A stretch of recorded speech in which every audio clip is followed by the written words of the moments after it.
Hey guys, welcome to a mini-series I'm going to have for the next 10 days. It is of course my top 10 players of 2017. We're pretty close to the end of the 2017 year in Rocket League, and there are not going to be any more major events. I was waiting until ELeague happened and it was all done with before I could start this.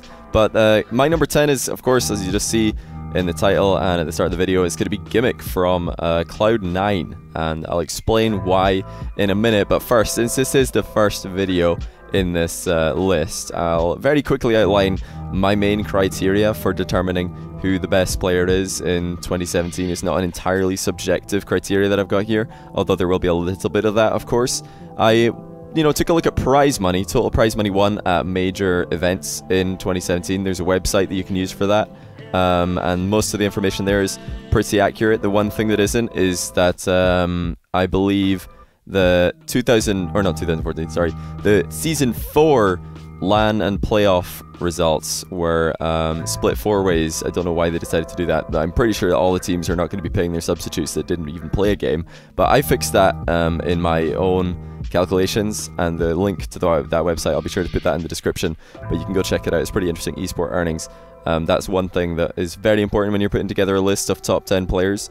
The other thing is results versus other top teams. So I've gone and looked back through the year, found every single time that all of the players that were in the conversation for top 10 had a series against another team that was considered a top team at the time, and put them all together, see who's had the better year win-loss wise, and just had better results overall. And of course tournament wins and late big runs into tournaments is very important also.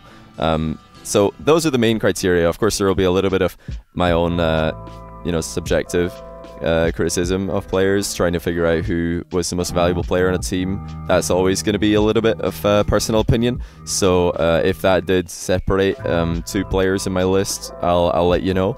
But without any further ado, let's talk about Gimmick from Cloud9 and what are his major accomplishments in 2017. Why does he deserve to be on this list? So first things first is that Gimmick, he actually started the year pretty late. He didn't have a part to play in RLCS Season 3 online or LAN. He didn't play X Games, but DreamHack Atlanta is the first big event that he took part in. And it's noteworthy that he had to replace Lachinio not long before this. He stepped in to take Lachinio's spot, who was taking a break from competitive Rocket League.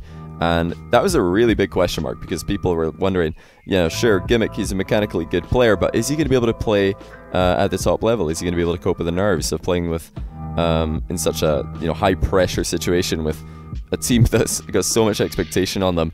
But yeah, they got off to a flying start after a small hiccup. They did lose their first important series at DreamHack Atlanta 3-2 to Gale Force in the second round of group stages, but they bounced back phenomenally well, took down NRG 3-0, who were considered the top team in North America at the time, and then they beat G2 4-2. It's worth mentioning G2 were kind of struggling at that point. They're in a bit of a losing streak, but still a great result for Gimmick and the Muffin Men it was at the time, but same team, Squishy and Torment alongside him. And then they went on to win the grand final 4-3 over Gale Force Esports. So phenomenal tournament all around. They won their first LAN, and that was the second big LAN win that NA had since RLCS Season 1. Of course, the one right before it being X Games, which was won by NRG, which makes the win 3-0 Muffin Men over NRG even more impressive. That NRG had just come off the back of a huge tournament win themselves. So massive introduction to the scene, and not an online introduction. It's worth mentioning most players who make their debut performance, they play in an RLCS group stage, and then they play maybe RLCS playoffs, and people are still putting a question mark over their head saying, is he going to perform in LAN? But Gimmick showed up, played great on LAN alongside his teammates. They won the whole thing, so great start. And that momentum, it did continue through RLCS Season 4 group stage. They came in first seed. I'm not going to talk about results in the group stage because I don't think that those are as important. Once seeding had been locked in and once teams had started to climb to the top, of course those matches were important, but no, I don't think they're as important as LAN performances and playoff games. But the playoff games that they did win, which are worth mentioning, was 4-2 over NRG and 4-2 over Ghost, and that's 2 teams that they did manage to beat also in the group stage. So managing to take number 1 seed into the RLCS Season 4 LAN is a great result for Cloud9. It was at that time, because of course they were picked up. They're no longer the Muffin Men. Rip in peace, Muffin Men. But before they were able to go to Season 4 LAN, they made a quick pit stop at NARLI and just continued their domination with a 3-1 win over G2, 3-2 win over Method, 3-1 win over PSG. They're waiting in the grand finals for the loser bracket team to come and meet them. And that team was PSG, which is worth mentioning because the rivalry that is brewing between Cloud9 and PSG is one of the most interesting international rivalries that has ever happened in Rocket League history. Of course, PSG were able to take the first series 3-4, well 4-3, and then Cloud9 bounced back, won 4-1 in the second one, and they took the NARLI LAN. So pretty good run. A lot of people think Cloud9 are the best team in the world at this point, and you could make a great case for that. So going into Season 4, there huge expectation on them.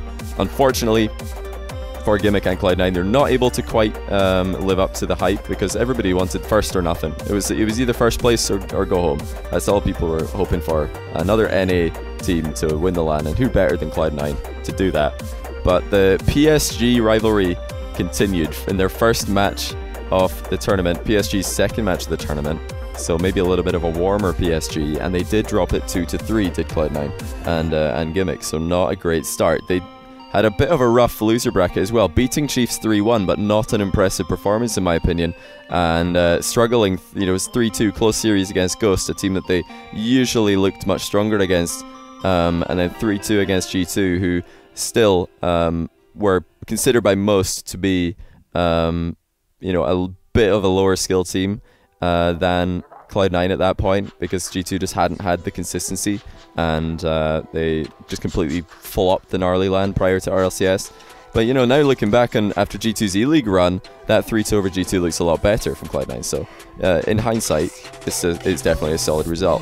However, their RLCS came to a halt at 3rd place when they lost 4-2 to Method, and that was the end of NA hope. That was the end of any hope for Gimmick and Cloud9 to get that coveted first place at RLCS, to just go with their already 2 LAN win year and NA playoff, NA league play win.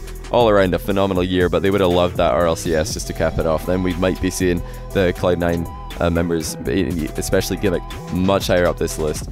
But the sort of poor performance in NARLI, not NARLI, sorry, and in ELeague to completely finish off the year is what I think relegates Gimmick to 10th place behind some of the players who have jumped up ahead of him after phenomenal ELeague performances.